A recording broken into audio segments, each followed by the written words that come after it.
7 years. That's how long Cleo shared a bed with the most terrifying creature in Europe, yet he never laid a single finger on her. She thought Benedict Schuyler despised her. She was wrong. Because tonight the Vampire King is on his knees, begging for a single taste. The world knew Benedict Schuyler as an elusive British billionaire, a man who possessed sprawling estates across the Scottish Highlands and a monopoly on European logistics.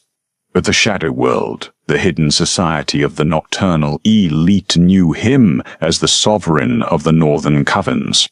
He was a vampire of ancient, terrifying power, and Cleo Penelope Hastings was his wife. Their marriage was not born of love.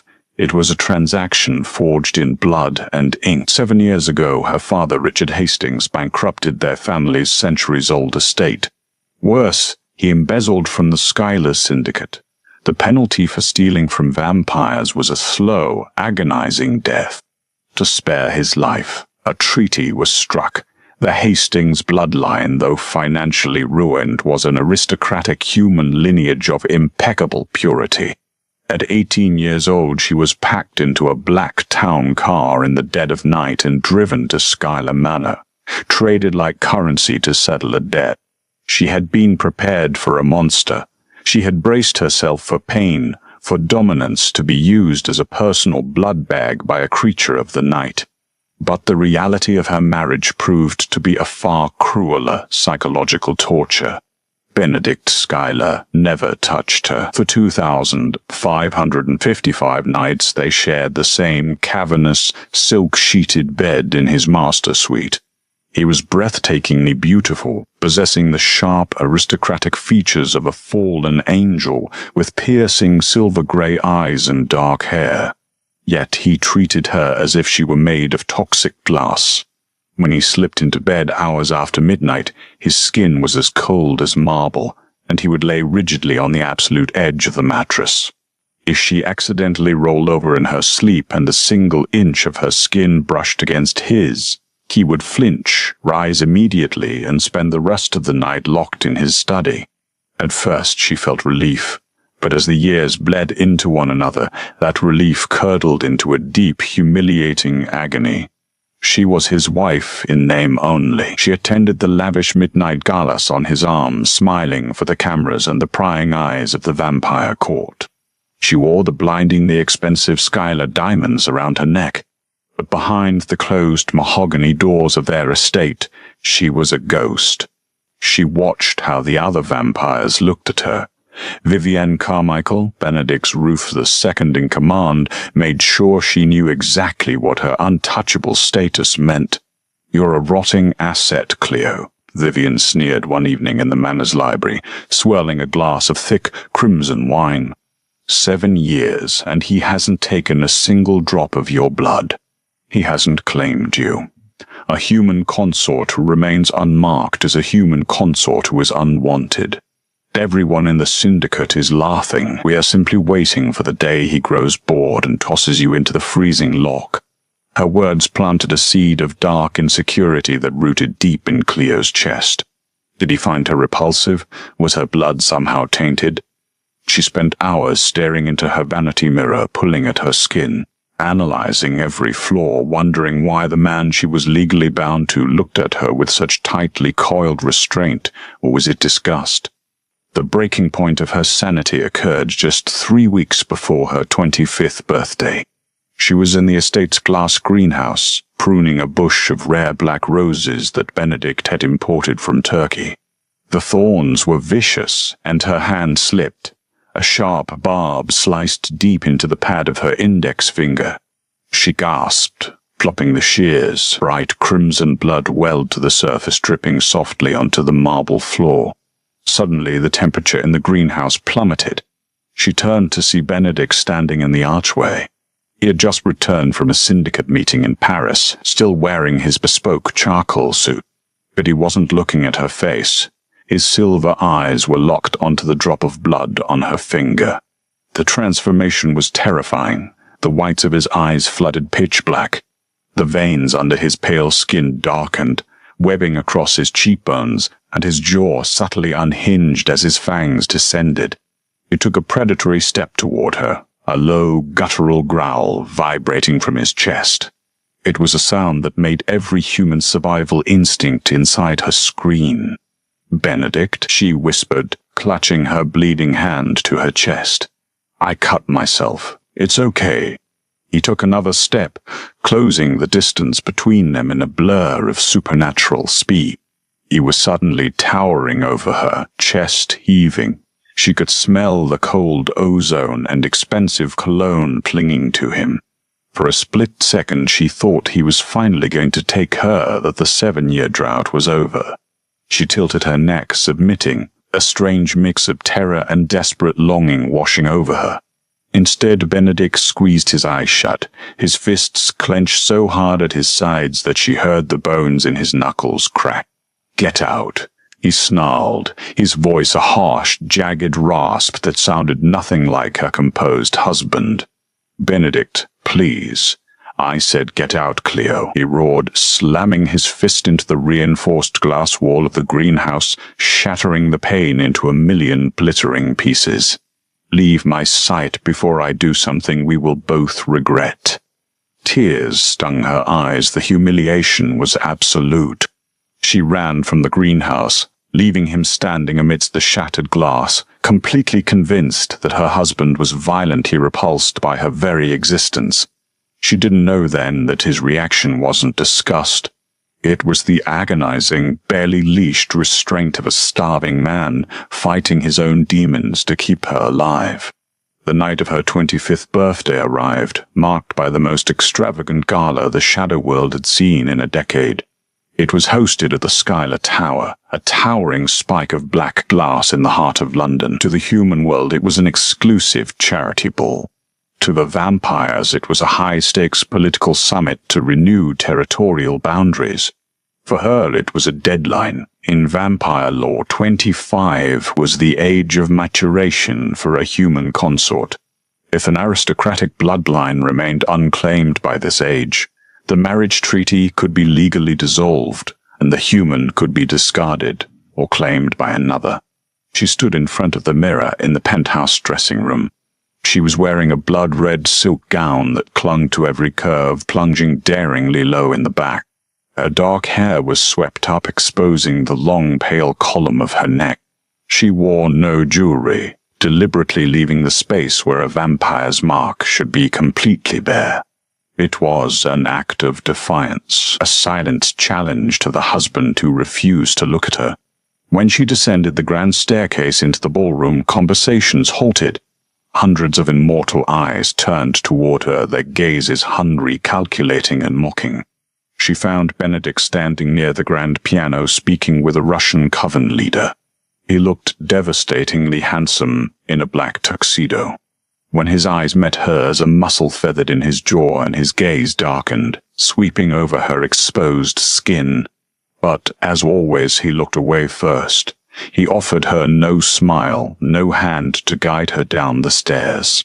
She swallowed the lump in her throat and stepped into the viper's nest alone. The night was a blur of forced smiles and dodging predatory advances from foreign vampires who knew her husband had not claimed her. As the hours ticked closer to midnight, she found herself cornered on the outdoor terrace, overlooking the glittering skyline of London. "You look like a lamb waiting for the slaughter, Cleo." She turned to see Dominic Schuyler stepping out of the shadows. Dominic was Benedict's younger, estranged brother. Where Benedict was cold and restrained, Dominic was wildly chaotic, his eyes a mocking, icy blue. He had been exiled from the London court years ago, but the summit had granted him temporary amnesty. "Leave me alone, Dominic," she said, wrapping her arms around herself against the chill wind. He didn't listen. He moved closer, trapping her against the glass balustrade. "You really don't know, do you?" he murmured, a cruel smile playing on his lips. "You think he doesn't want you. I see the way you look at him, Cleo, like a desperate puppy begging for a scrap of affection. My marriage is none of your business." "But it is," Dominic whispered, leaning in so close she could feel the cold radiating from him. "Because of midnight, you turn 25. The treaty expires. He hasn't claimed you, Cleo, because he's waiting for the legal loophole to throw you out. He despises your father, and he looks at you and only sees the man who stole from us." Her heart hammered against her ribs. "You're lying." "Am I?" Dominic reached out, trailing a freezing finger down the side of her neck. She shuddered, trying to pull away, but his grip on the stone railing trapped her. "You are an unblemished Hastings. Your blood is a delicacy. When Benedict dissolves the bond at midnight, you will be fair game. And I think I will claim you for myself just to spite him." Before she could scream, a heavy, suffocating silence fell over the terrace. The ambient noise of the London traffic seemed to vanish. "Remove your hand from my wife, Dominic." The voice was terrifyingly calm, but it vibrated with a lethal frequency. Benedict stood in the terrace doorway. He had abandoned his tuxedo jacket. His tie was loosened, and his eyes were no longer silver. They were the abyssal, terrifying black of a fully realized predator. Dominic smirked, dropping his hand from her neck. "Just keeping her entertained, brother. Though I suppose she'll be my problem in about 20 minutes anyway." In a fraction of a second, Benedict crossed the terrace. There was a sickening crack as he drove his fist into Dominic's throat, lifting his brother entirely off the ground by his neck and slamming him over the edge of the glass balustrade. Dominic dangled hundreds of feet above the London streets, his eyes wide with sudden panic. "If you ever breathe in her direction again," Benedict hissed, his fangs fully bared, "I will rip your head from your shoulders and mail it to your exile in pieces. Do you understand me?" He didn't wait for an answer. Benedict tossed Dominic back onto the terrace floor like a rag doll, then turned to Cleo. His chest was heaving, his control utterly shattered. He grabbed her wrist, his grip bruising, burning like dry ice, and dragged her off the terrace, ignoring the gasps of the aristocrats as they marched through the ballroom and directly into the private elevators. The ride up to the penthouse was suffocating. She was shaking, tears spilling over her cheeks. Dominic's words echoed in her mind. "He's waiting for the legal loophole to throw you out." The elevator doors opened, and he pulled her down the hallway, shoving her into his private chambers. He locked the heavy oak doors behind them with a definitive click. "So this is it?" she sobbed, the 7 years of rejection finally boiling over into pure rage. "Midnight is here. Are you finally going to kill me, Benedict? Or are you just going to throw me out onto the street like your brother said? Tell me." Benedict stood by the locked door, his hands trembling violently. He looked like a man being burned alive from the inside out. He dropped to his knees. The sovereign of the Northern Covens, the most feared creature in the shadow world, collapsed onto the floor at her feet. "Cleo," he choked out, his voice a raw, shattered plea. "Please." She froze. "Please what?" He looked up at her, his terrifying black eyes swimming with unshed tears. "Please, let me claim you. Let me taste you. I have starved for 7 years, Cleo. If I don't take your blood right now, I'm going to lose my mind." She stared down at the man who commanded armies of immortals, the ruthless billionaire who could collapse the European economy with a single phone call. Benedict Schuyler was kneeling on the Persian rug of their penthouse, his tailored shirt rumpled, his breathing ragged. The sheer vulnerability in his terrifying pitch-black eyes shattered every assumption she had built over the last 7 years. "Starved," she whispered, her voice trembling as she took a tentative step backward. "What are you talking about? You have access to the finest blood banks in the world. You're the sovereign. Ordinary blood is ash in my mouth," Benedict rasped, his hands gripping the edges of his own slacks as if fighting the urge to reach out and grab her ankles. "The month I signed that marriage treaty, the moment our souls were bound by syndicate law, my biology locked onto yours. A sovereign mates for life, Cleo. Once the vow is sealed, we can only draw true sustenance from our spouse. For 7 years I have lived on the absolute bare minimum of synthesized plasma just to keep my heart beating. It tastes like dust, it provides no string. Her mind reeled, trying to process the magnitude of his confession. If that's true, why didn't you just bite me? Why treat me like a disease? You made me feel completely worthless, Benedict. I thought you hated me. Benedict squeezed his eyes shut, a sound of profound agony tearing from his throat. When he opened them again, the blackness was receding, replaced by the piercing silver she knew so well, though they were bright with unshed moisture. Because if I had tasted a single drop of your blood before your 25th birthday, it would have killed us both in the most agonizing way imaginable, he said, his voice dropping to a heavy, devastated whisper. He slowly rose to his feet, keeping a careful distance between them. He walked over to a heavy oak desk, pouring a glass of amber scotch with hands that visibly shook. Your father, Richard, didn't just embezzle a few million from my logistics firms, Benedict explained, tossing the liquor back in one swallow. He stumbled upon a shadow ledger during a corporate merger with the Astor Estates. He discovered the truths about the Hastings bloodline. You are not just human aristocrats, Pleo. Your family carries an incredibly rare genetic anomaly that the ancients called the Siren's Veil. Your blood is practically narcotic to my kind. It grants unimaginable power. She touched her own neck, suddenly feeling intensely exposed. Then why? Because the Siren's Veil is highly volatile, Benedict interrupted, his gaze locking onto hers with fierce intensity.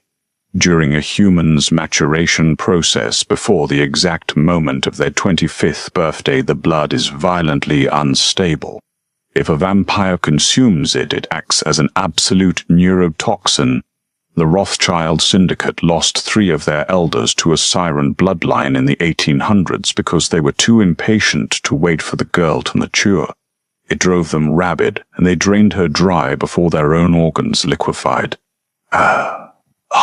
It might. The air in the room suddenly felt incredibly thin. She fell back against the heavy velvet arm of the chair, the puzzle pieces violently snapping into place. Your father, Benedict continued, his voice hardening with disgust, found out what you were. He knew foreign syndicates would pay billions to own a siren. He was secretly negotiating to sell you to a brutal subterranean coven in Romania. I intercepted the communication. You used the embezzlement as an excuse, she realized, the horror dawning on her.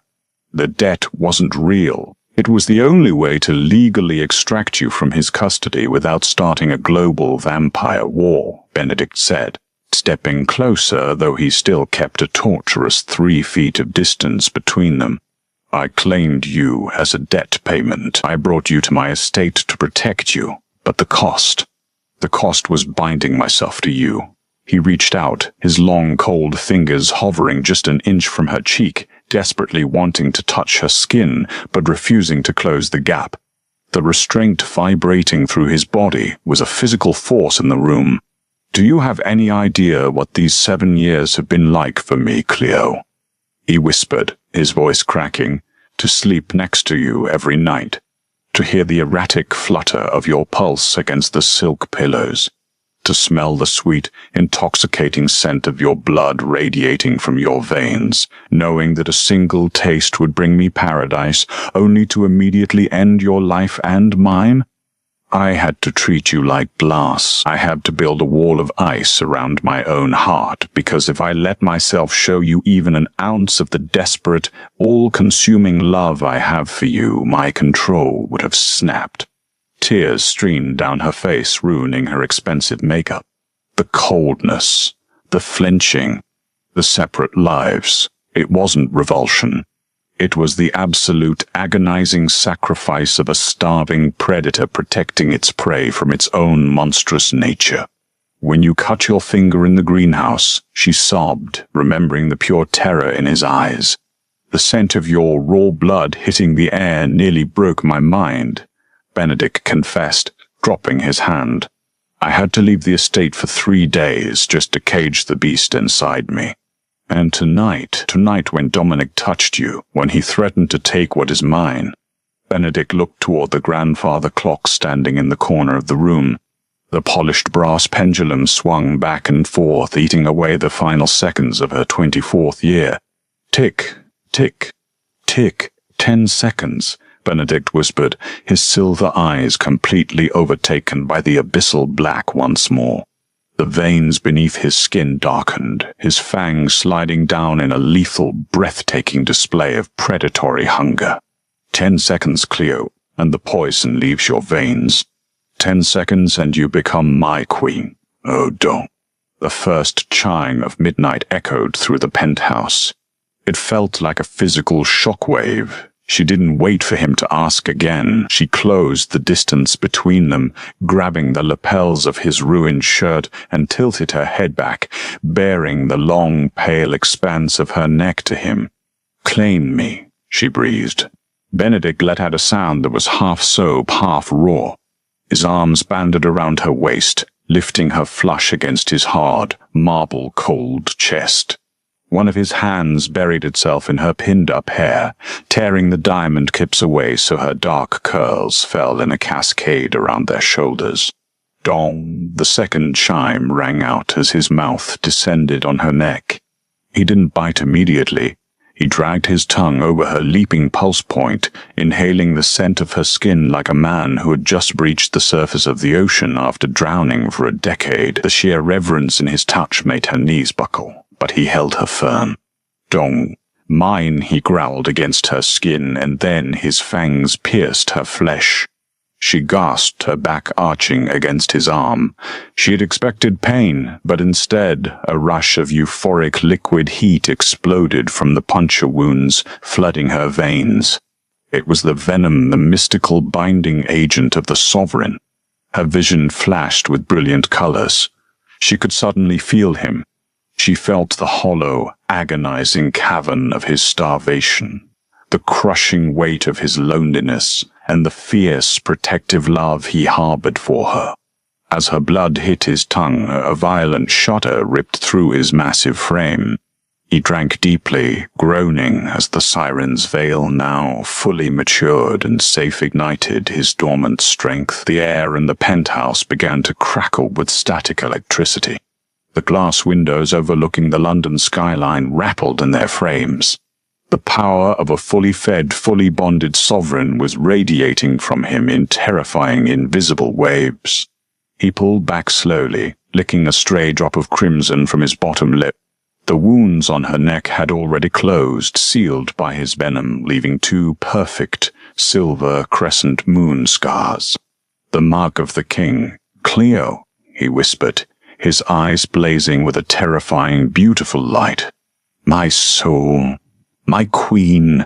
Before she could answer, the heavy oak doors of the penthouse were blown completely off their hinges, splintering into heavy shards of wood that rained down on the carpet.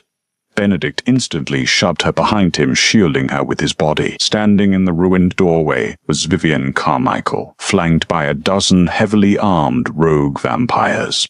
She held a custom-machined tactical rifle loaded with ultraviolet phosphorus rounds, weapons designed specifically to execute high-ranking immortals. "Well, well," Vivian sneered, stepping over the wreckage. "So the coward finally found his fangs. It's too late, Benedict. The Syndicate watched you humiliate yourself over a human for 7 years. You are starved. You are weak. Dominic's little stunt on the terrace was just a distraction to get you away from your guards. The Northern Covens belong to me now." She raised the rifle, aiming it directly at Benedict's chest. "Kill them both. Be quick about it." But Vivian had made a fatal miscalculation. She had assumed Benedict was still the starving, restrained ghost he had been for 7 years. She didn't realize what coursed through his veins now. Benedict didn't even flinch. He let out a low, terrifying laugh that vibrated with a sonic resonance, shattering the remaining crystal decanters on his desk. "You always were an impatient creature, Vivian," Benedict said softly. He didn't run. He simply raised a single hand. The air pressure in the room dropped so fast her ears popped. The static electricity they had generated during the bonding suddenly weaponized. Invisible telekinetic force, the legendary long-lost magic of a true sovereign, fueled by siren blood, exploded outward. A dozen rogue vampires were thrown backward simultaneously, pinned violently against the stone walls of the hallway with such force that she heard their bones shatter. Vivienne gasped, dropping her rifle as an invisible hand wrapped around her throat, lifting her 3 feet into the air. Benedict stepped forward, his eyes glowing like dying stars. "You have trespassed in my home. You have threatened my queen. Your execution will be broadcast to every syndicate from London to Moscow as a reminder." He closed his fist.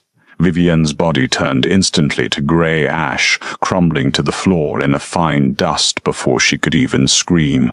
The remaining rogues, pinned to the walls, began to beg for mercy. Benedict ignored them, turning back to her. The terrifying aura of violence instantly melted away as he looked at her face. He gently reached out, tracing the silver crescent scars on her neck with a reverent thumb. "We have a mess to clean up," he murmured, his voice soft, meant only for her, "and a court to rule." "Let them wait," she said, pulling him down by the lapels of his ruined shirt, pressing her lips to his cold, perfect mouth. The 7 years of winter were finally over. The king had his queen, and the shadow world would never be the same again. Do you love thrilling, dramatic stories filled with dark romance, supernatural twists, and shocking betrayals? If Cleo and Benedict's intense journey kept you on the edge of your seat, smash that like button. Don't forget to share this video with your fellow dark romance lovers, and hit subscribe so you never miss another heart-pounding tale. Which character was your favorite? Let us know below.